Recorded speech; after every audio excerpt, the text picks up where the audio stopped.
Hello and welcome to this episode of Crossing Borders with Nathan Lustig, where I have conversations with entrepreneurs doing business across borders and the people who support them, with focus on those with some connection to Latin America.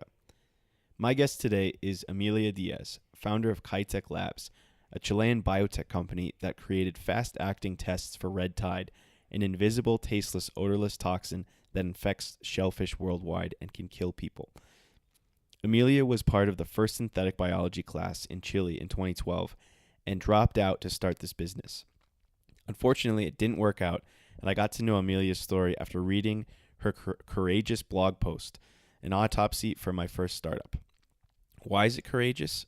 Because people shun and punish failure in Latin America, and it's part of a culture that needs to be changed if we're going to create a real startup ecosystem. We cover Emilia's decision to start the business, how she won a Corfo grant and international competitions to fund it, some of the mistakes that she made along the way, and the post-mortem that she did for her business. We also talk about what it was like being a female founder in tech and in science, how it's different in Latin America versus other parts of the world, and why she would recommend founders to write post-mortems to businesses that don't succeed.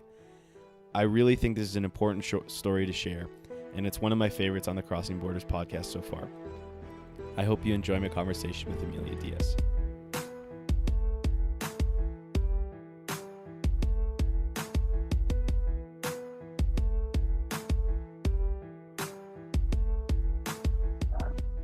Hey, Emilia, welcome to the podcast.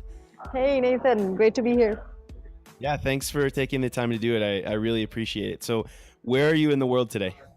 I am in Santiago, Chile. Nice. And what are you up to working on in Santiago these days? I'm actually back in school, so I'm back in university. And I'm also working in an entrepreneurship foundation that does tech transfer. So you've taken an interesting path to be back in university, and the path Interesting actually is a very started. polite way of saying it. Well, it is an interesting path, and I think it's a story that probably happens more than people are willing to admit, and generally people try to hide what happened. But in your case, you didn't. You went the opposite direction and shared a story that I think more people need to hear. So I hope we can get into covering that. Cool, let's do it. So let's just jump right into it.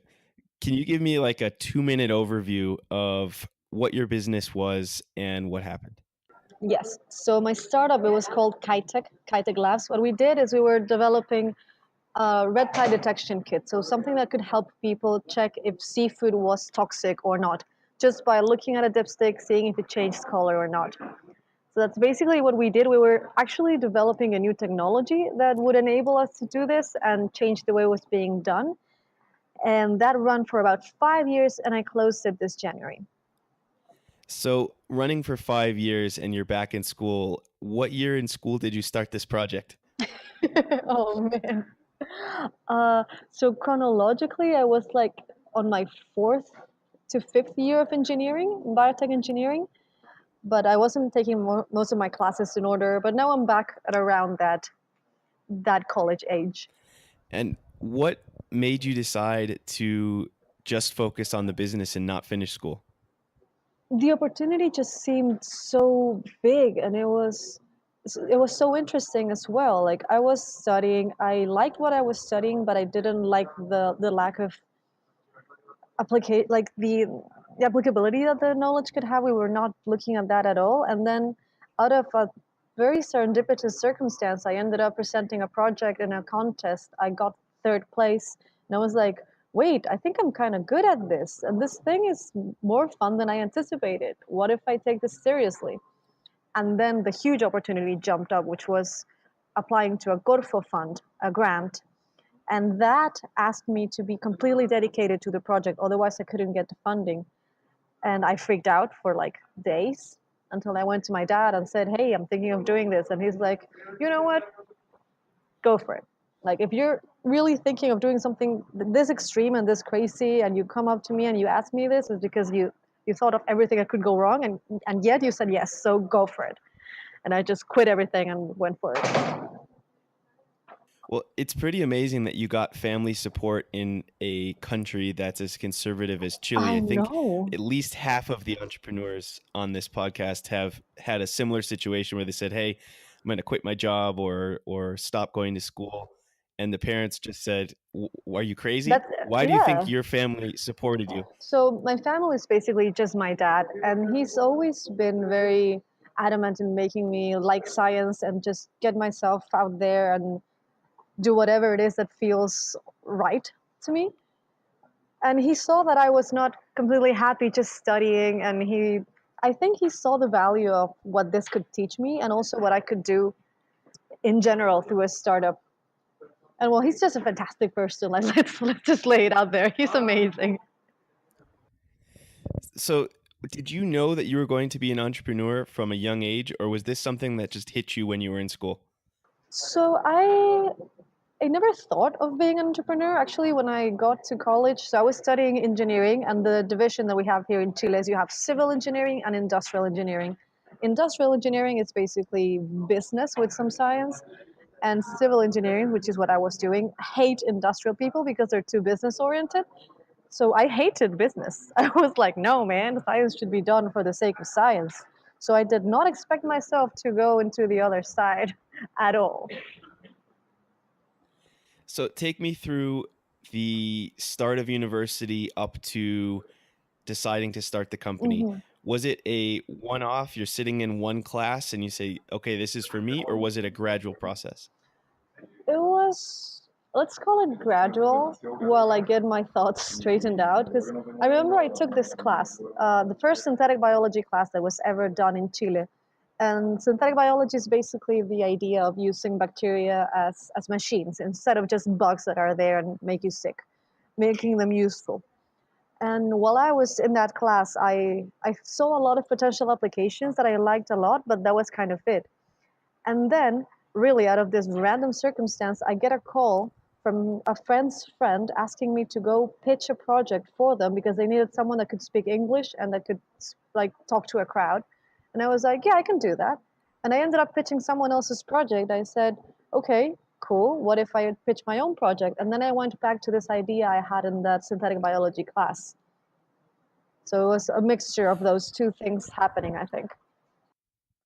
Was that pitch at the university at a demo day potentially? Yeah, Because I yeah, it sort was of something like remember that. You do? So this, because huh?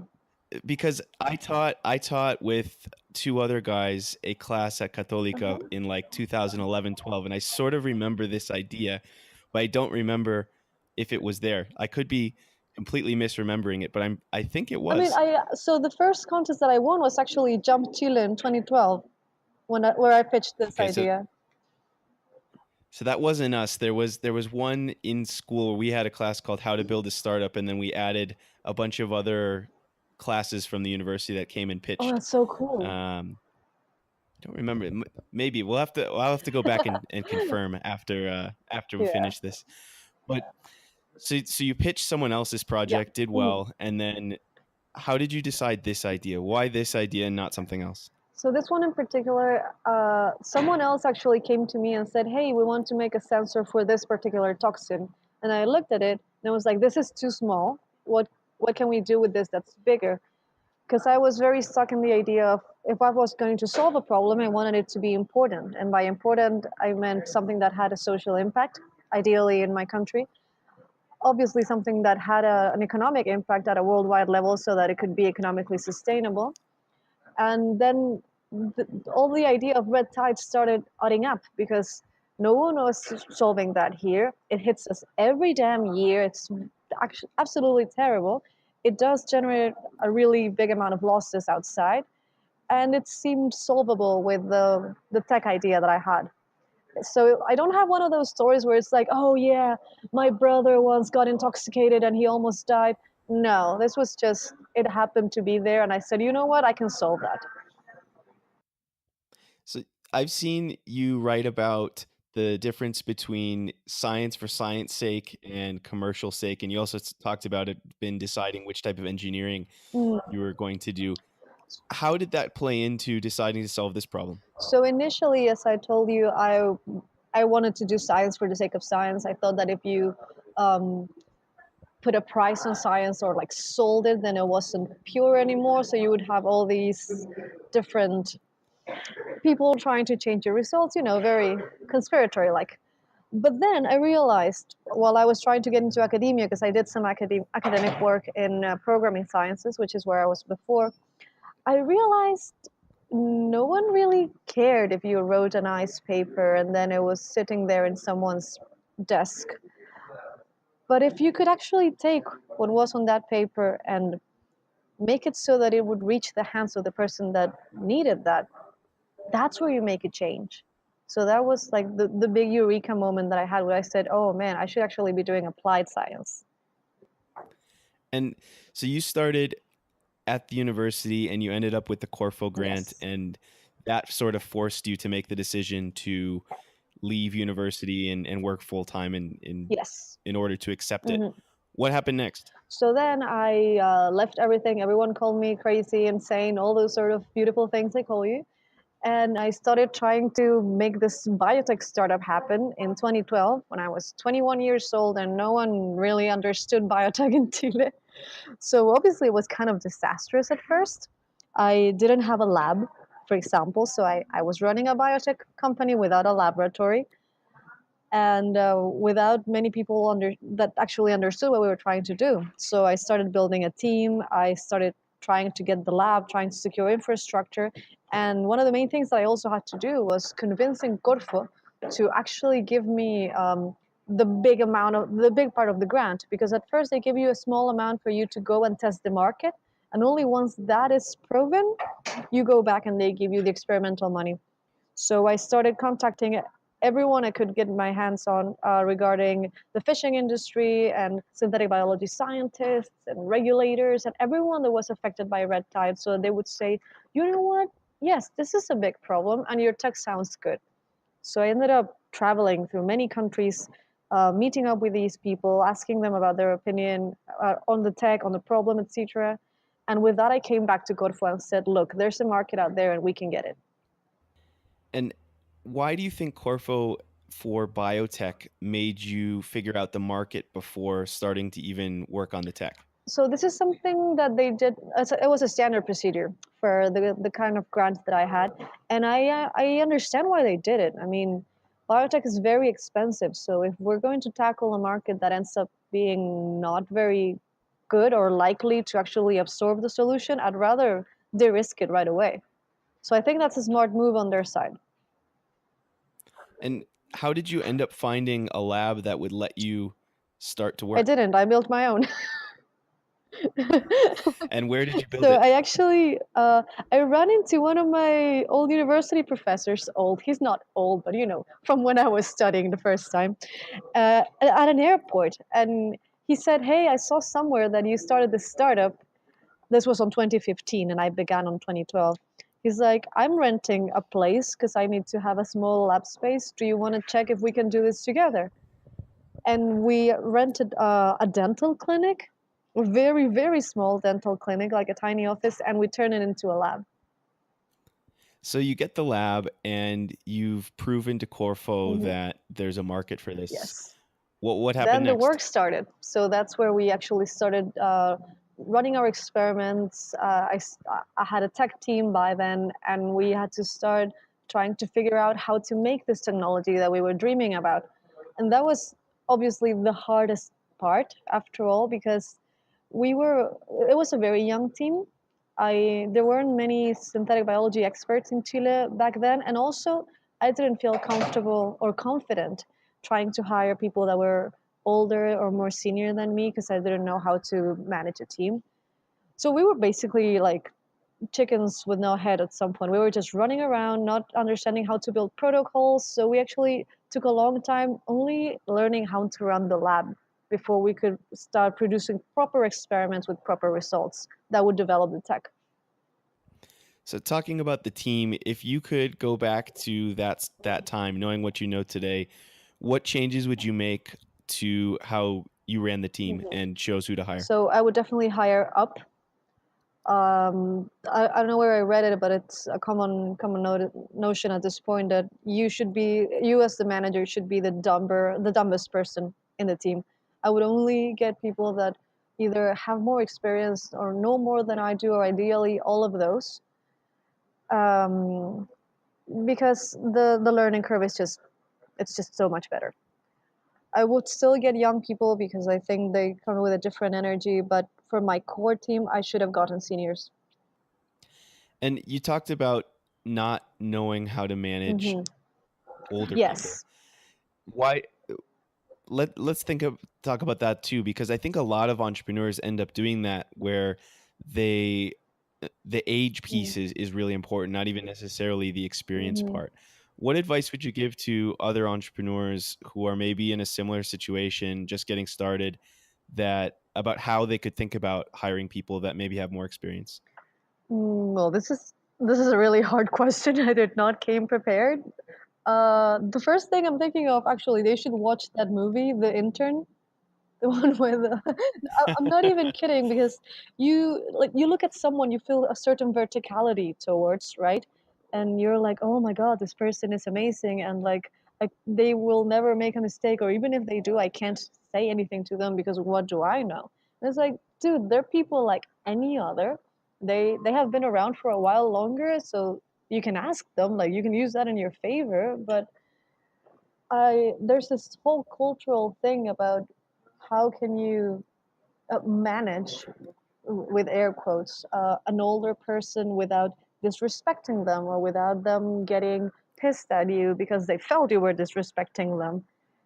So it's actually a very hairy topic. Now I see it because I'm working in something more traditional and my colleagues are much older than me, and they don't like the idea of a young person coming in, especially a young girl, and saying something very confidently and then being like, "Hey, I've been around longer." And it's like, "Okay, but we're not fighting. Come on." Yeah, I think the cultural piece, especially in Latin America, is really important. Where there's lots of studies that, especially from flying airplanes, where they talk about the whether someone's subordinate is willing to uh, push back against a decision to the Mm-hmm. boss. And we've run into that a lot in the companies that we've invested in, where entrepreneurs maybe feel like they aren't able to push back against somebody who may be in a different social class or a different age group, or so I think it's super interesting to explore that and get that out there into the world, so people really understand that it's not just maybe them with that issue, but a whole culture. It would be very interesting, actually, because I don't think it happens that much in the States versus the way it happens here. Well, Asia must be even worse, considering the age verticality Yeah, in part. in the airline pilot Yeah, one, it was interesting. South Korea was the Okay. worst one. Oh my God. No, so I lived in South Korea last year, and the age factor, it overcomes everything. The only thing that matters in a social interaction, if you really need to reduce it to one thing, is age. So yeah, I would have not. I wouldn't start a startup in South So Korea. once you got your team and you started figuring out the protocols and getting things going, what was the next step?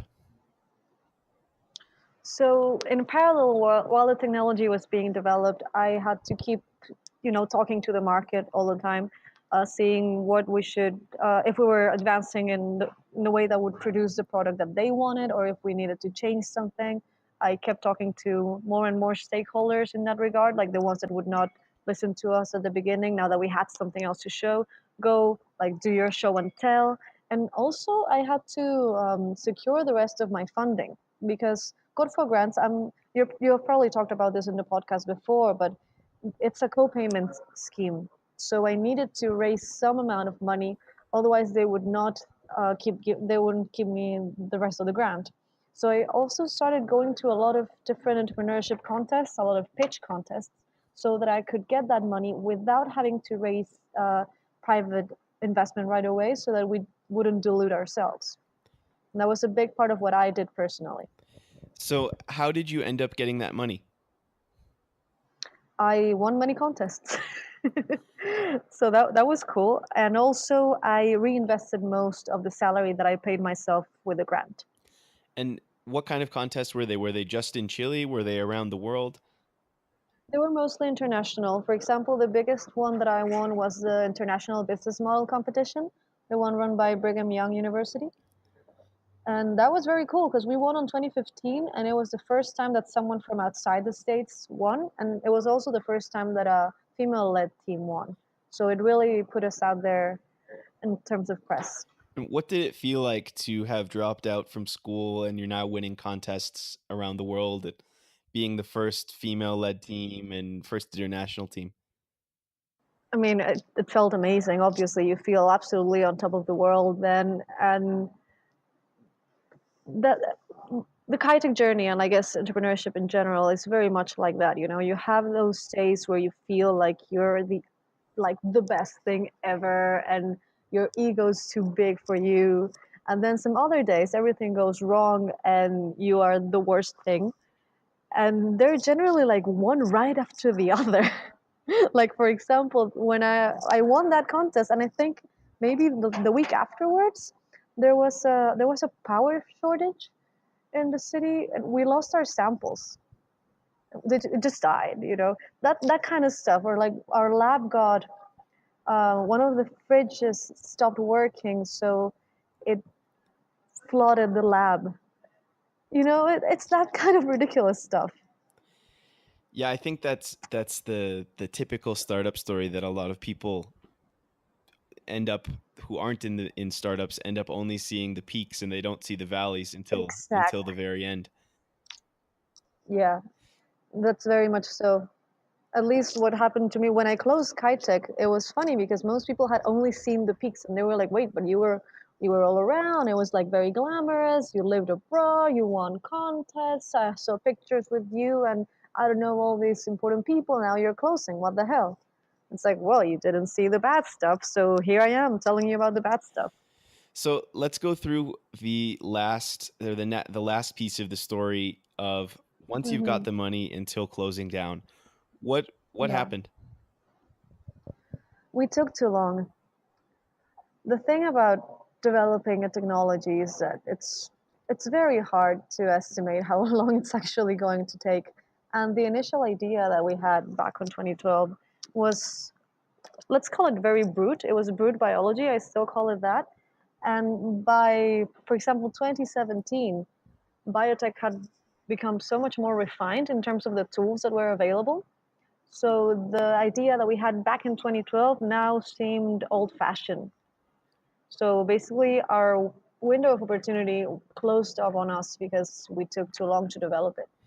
And so talking about brute force biology, I read an article yesterday about computer vision from Tesla versus their competition and sounds like Mm-hmm. Tesla's trying to do it via brute force computer vision and the competition is trying to use sensors. Can you talk about your decision to use Mm. brute force versus doing it a different way?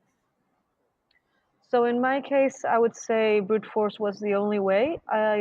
Because didn't have any of the other better tools available. Most of them had not been invented yet, and the rest I didn't have the infrastructure or the knowledge to actually do it. So in that scenario, what I thought was, well, it makes sense to do it in a brute way because it's cheaper, and so it becomes the only option, basically. So when you said you took too long, does that mean that someone else came along and solved the problem? So, yeah, no one in particular. Maybe if you Google it now, you're going to see a bunch of projects, but none of them in the market now. But tech came around that made my tech obsolete. They have not applied it. They haven't gone to market with it for red tide in particular yet. But my bet when closing in January was that by the end of this year, they're going to be out in the market. And from what I've seen, they probably will. And when I closed, we were at a point where we had not reached the technical milestones that we needed. And in order to actually go to market, we were going to need 2 more years instead of going out that year, which is what we initially expected. So we were going to be late, very late.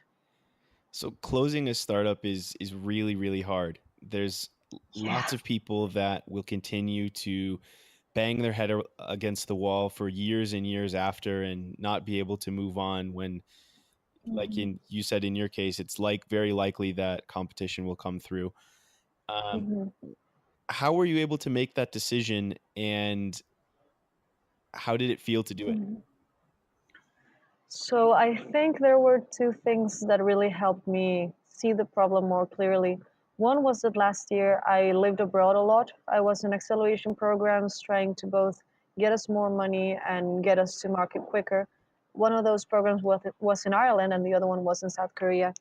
In Ireland, I was actually mentored by this fantastic investor, Bill Yao, that really gave me different like thought tools regarding how investors think.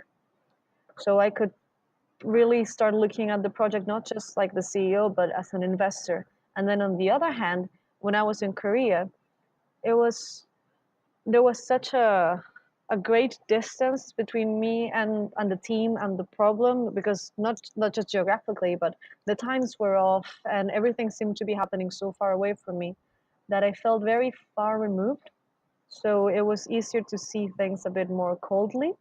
And then the investor's mindset came along. I started looking at it and said, wait, if I were an investor, I would not invest in Kaitek right now. And that was the terrible eureka moment. Even with that thinking, Mm. if I was an investor, I wouldn't invest more. You were Mm. able to sort of take that distance where a lot of entrepreneurs don't. And I'm even thinking of some in our own portfolio that probably Mhm. for just I think personal pride continue to go rather than when I'm sure they know that it's not a good investment for them or for anybody else to Mhm. continue. What made you was it do you think it was just the distance, or was there something else that helped you make that decision? There was also the fact that we had been in this valley of death before. At the beginning of last year, actually, I was thinking of closing then, but then these acceleration programs came along with more funding and more tools, and I actually sold the first batch of the product, like it was looking fine again. But there had been a bit of a pre-death scenario, so that made me at the beginning of last year, it made me set some goals and made me do some very basic stuff like saying, well, this is our runway. So if we haven't raised money by this day, this dies. And I made sure my team knew that so that they knew that everything they were doing was making us survive and that it was part of their job to keep the company going. So I told them on January, but by January, I only had one person, even though the team was 10 people on December 2016. I told her, if we don't raise money by October, we're dead. October came around, we were 4 people at that point, and we had not raised money because we didn't reach the technical milestones. So I had no way of keeping everything up. I could have probably applied to another portfolio. I was securing funding. I had already some funding secured, but I said, no, I'm not going to take it because we didn't do what we said we were going to do. We're not there, so I'm not going to do that. I'm not going to be a liar, you know? And so thinking about being a liar or trying to get your get your side of the story out there, you Mm-hmm. decided to write a blog post that summarized all of this rather than when you could have easily just said, you know what, this didn't work, and you talked to your investors and your team, and that's it. You Mm-hmm. decided to Mm-hmm. put something out very publicly in a Yes. country where like to think of it as, you know, it's the smallest 17 million people in the world, where everything kind of. That's a great way of putting it. So what made you decide to write this blog post, and how did you go about doing it? So Bill, this investor and mentor that I talked about, he was one of the really big influences there. I started.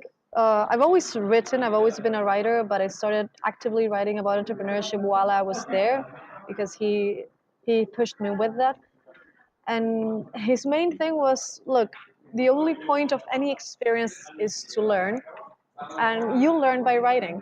You're going to see things more clearly, and if you write this down, you're going to make other people learn as well. So make as much as you can from this, and part of that is spread the learning, which sounded great and all.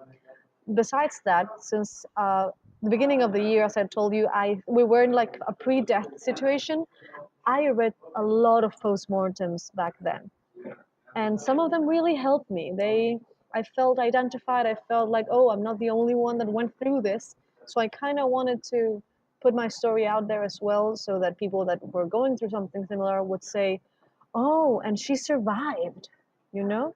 And also because we were in the public eye, there was a lot of buzz around us, both good and bad. But in one way or another, Kaitek was one of those little startups that kind of propelled the biotech ecosystem in Chile. Like they made it buzz a little more. Now there are so many red tide projects going around that weren't there before, and I felt like I owed them something. You know, the people that had been there for me, the people that hadn't but had been following us. I wanted to leave something for them as well.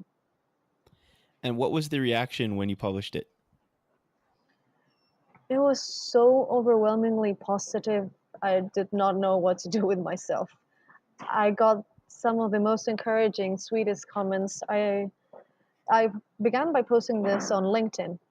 And now one thing though, if you notice, I wrote this in English. I didn't write it in Spanish because I know how different failure looks to English speaking people, especially USAians and Europeans versus Chileans and Latins in general. So I did do it in English purposefully so that I would get better results. And I got, for example, comments from some of my favorite CEOs and founders saying that this was like, thank you for putting this out there, and you were so brave not just to write this, but everything you did. And a lot of people just really appreciating the learnings that they could see in the written piece. Now, Spanish speaking people, on the other hand, and this was very funny, I published my postmortem, and then a local newspaper here took it, translated parts of it, and published it as if they had interviewed me. And they actually run it first page, like in the first page. Wow. And it was called, like, the title was, Why Did Kaitek Fail? Did they even reach out to you, or did they just take it and translate? Oh, they reached out, and I said, no, I don't want to be in the press. I am still recovering. I'm doing this at my own place. Please don't put me in the press. Wow. But you know. Yep. I wrote an article about basically why Chileans should travel more in English, and Okay. a couple of press took it and translated it without ever reaching out to me, translated it in the most controversial way possible.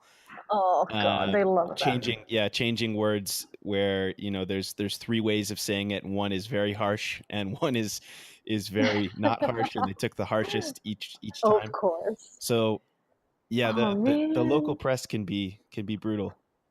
Yes, they can. Have you had any founders reach out to you in the past year that are going through similar situations to talk about how to move forward or ask for advice? Yeah. I'm basically a founder therapist at this point. I'm thinking of making it a new business line. Yeah, you should do it. We definitely need it in Yeah. Latin America to close the circle. Yeah. I know, right? I'm looking at it. Yeah, I mean, it exists in the US. There's Reboot, which is a great podcast and group that does basically consulting, or basically founder therapy with founders. So I think you could have a niche. Yeah. Okay, that's cool. Thank you. When you were running the business, you mentioned earlier that you had people that were older than you, and it was potentially difficult because you were a female founder in tech, in science.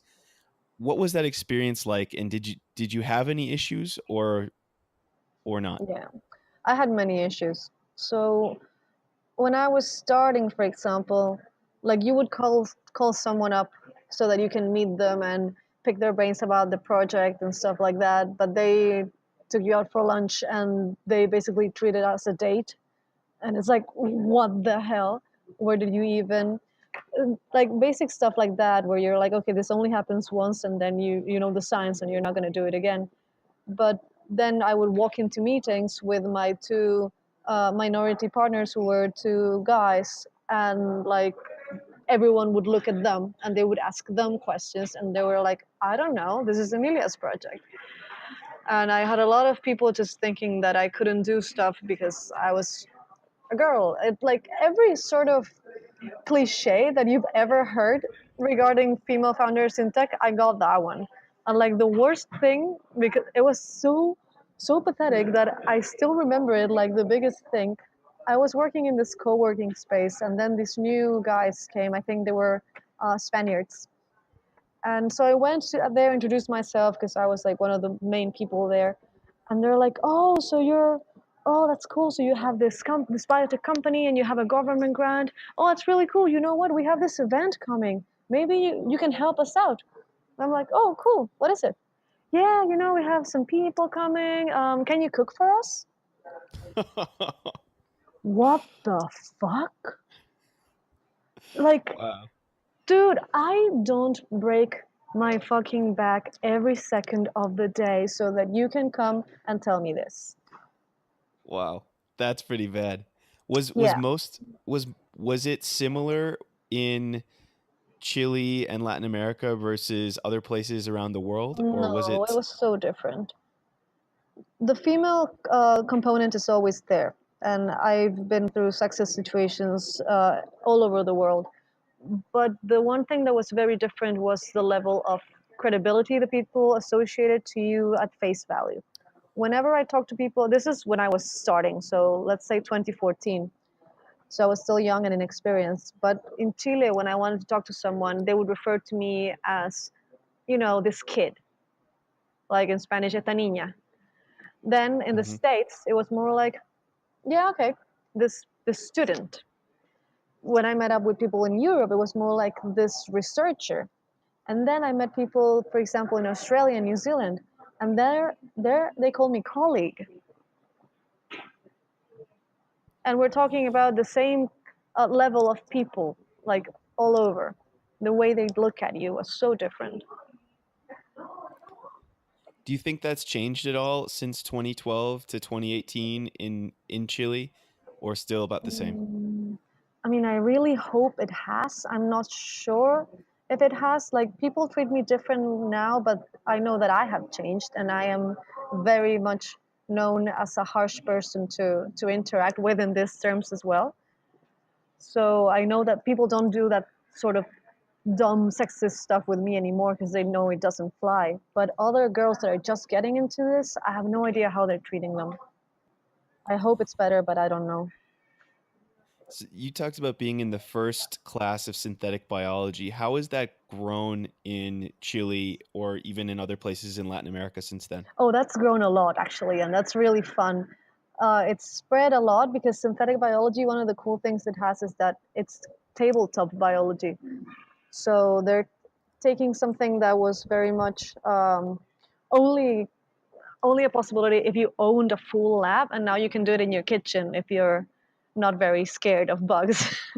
And Latin America is a great place for that kind of stuff where you just need ingenuity and some materials, and you can have this whole thing running. So now you have biohacker spaces and stuff like that all over Latin America. We actually run a young biotech leaders in Latin America network, which is called All Biotech. And there we have a lot of people that are biohackers or that are starting open biotech spaces based on synthetic biology principles. So going back to your blog post, Mhm. if if you could do it again, would you write it the same way? Because I think you're probably too harsh on yourself. Oh, I've heard that one too as well. And I didn't want it to be a pity party. So I tried not to do that, but I also wanted to be as mm, I don't know how to say it, rough as possible, as in like just lay everything out there because this was the most emotional thing that I've ever written. So I wanted just all that feeling to translate. And I've always been rough on myself, so I guess that just makes sense. I don't know if I would have changed anything. That it was a very honest honest thing to write. Maybe I would have Would you edited more. recommend other founders to do it? Yes. Yeah, And definitely. what advice would you give them on how to do it and make it successful? Try to be in control of the situation. What happened to me with this local newspaper just taking my article and posting it in their stuff, blah blah, it took agency from my hands. Luckily, I had already posted this and everything, but the point is that if you're the one that comes forward and says, yes, I failed, these are all the reasons why, then you're perceived as a smart, brave person. If someone else writes that you closed down and you fucked up, then your reputation tanks. So if you do fail, either make sure absolutely no one knows, which is very much unlikely, or make sure that you're the one saying that you did and why you did, because that shows that you learned. Do you have any books, blogs, podcasts, documentaries, anything like that you like to recommend to either other entrepreneurs who are just getting started or just to people in general to potentially be successful at what they're working on? I have a reading list that's called something like the Tightrope Violinist. It's in my blog. I don't remember it right now, but I can pull that up. But just We can put it in the show notes that go out. cool, we can do that because I made a reading list for the first time founder. Oh yeah, we can definitely share that. Cool. Yeah, I'll send that afterwards. But generally, people recommend basically their favorite nonfiction books that made them have some great business insights or stuff like that. I mainly recommend fiction. Fiction is what makes you dream, especially in science. I recommend science fiction, just anything you like, anything that makes you open your mind to new things, because that's what you need as an innovator and as someone that really wants to put something in the world that wasn't there before. Do you have a top couple of science fiction books that you like? I really like most of Asimov's work. So anything you can get your hands on by Asimov. Otherwise, Jack Vance, Dragon Lords, I think is the name of the story. It's really good. What else in science fiction? I generally just go back to Asimov, to be honest. It's a good choice. And if you could go back to that day in class in 2012 when you were thinking about starting a business, knowing what you know today, what advice would you give yourself?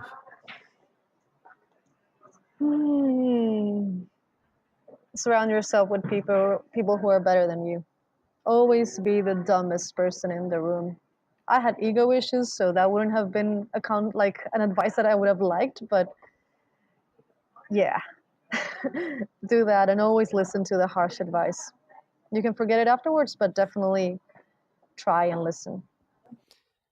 And what do you think is next for you? You still are about to finish school, and then you'll probably be back out doing something new. What's on tap, or still not sure yet? So I've been doing some consulting part-time while I'm here at uni so that I can pay for my classes, some stuff on tech transfer. But ideally, I would like to go and work in investment for startups, for example. I think that's amazing. Anything that keeps me near science and near innovation, hopefully with a salary this time, though. Well, I think that anyone who would be able to put you on their team would be well served, especially because you've been through the fire once already and didn't let a company that didn't work out get you down. Thank you. So I really, really appreciate you putting this work out there and being willing to share your story. I think it's, for people in the US who maybe don't appreciate how hard it is to do in Latin America, but it's something that we definitely need, and I wish more people would do. So thank you again for doing it. Well, thank you so much. Well, thanks again, and have a great rest of your day. Thank you. You too. This was so much fun. Thanks again for listening to this episode of Crossing Borders with my guest, Emilia Diaz. If you did, please be sure to share it with a friend who you think might benefit from it. And also, if you'd like to, please give us a rating on iTunes or Stitcher or wherever you listen to your podcasts. Thanks to Emilia for sharing her story, and for Angel and Sofia for helping produce this podcast. Have a great rest of your day.